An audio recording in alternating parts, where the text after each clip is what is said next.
माता तुलसी और भगवान शालीग्राम का दिव्य विवाह।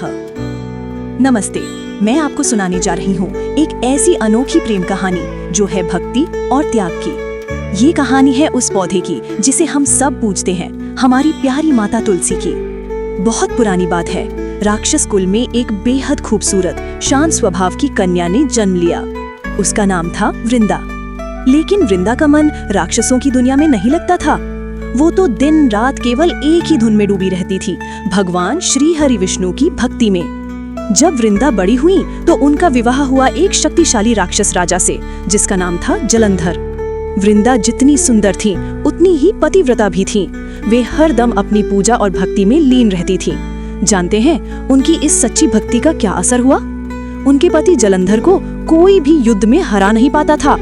वृंदा के सतीत्व के बल पर जलंधर दिन पर दिन और भी शक्तिशाली होता गया और उसका अहंकार बढ़ने लगा।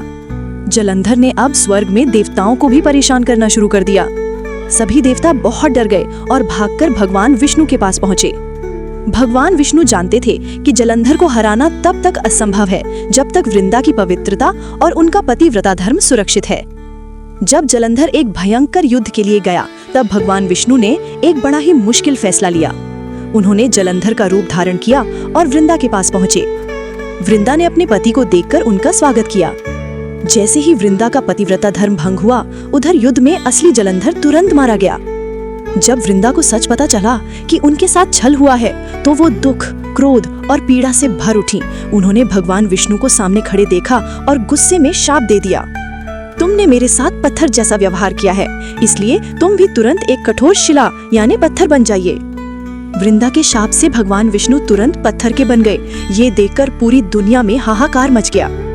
सभी देवताओं ने वृंदा से प्रार्थना की कि वो अपना शाप वापस ले लें। वृंदा का गुस्सा शांत हुआ और उन्होंने भगवान को शाप मुक्त कर दिया, लेकिन खुद के जीवन से निराश होकर उन्होंने अग्नि में प्रवेश कर लिया और सती हो गईं। जिस जगह वृंदा का शरीर राख हुआ, वहाँ तुरंत एक सुंदर हरा भरा पौधा उगाया।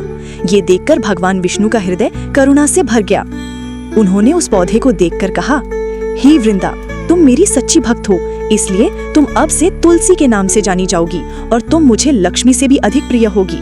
तुमने मुझे शिला बनने का शाप दिया था, इसलिए मैं हमेशा शालीग्राम के रूप में तुम्हारे पास ही रहूंगा। बस तभी से ये परंपरा बन गई। हर साल कार्तिक मास में हम सब माता तुलसी, जो पूर्व जन्म में वृंदा थी, का विवाह धूमधाम से भगवान शालीग्राम, जो भगवान विष्णु का पत्थर रूप है, से करते हैं।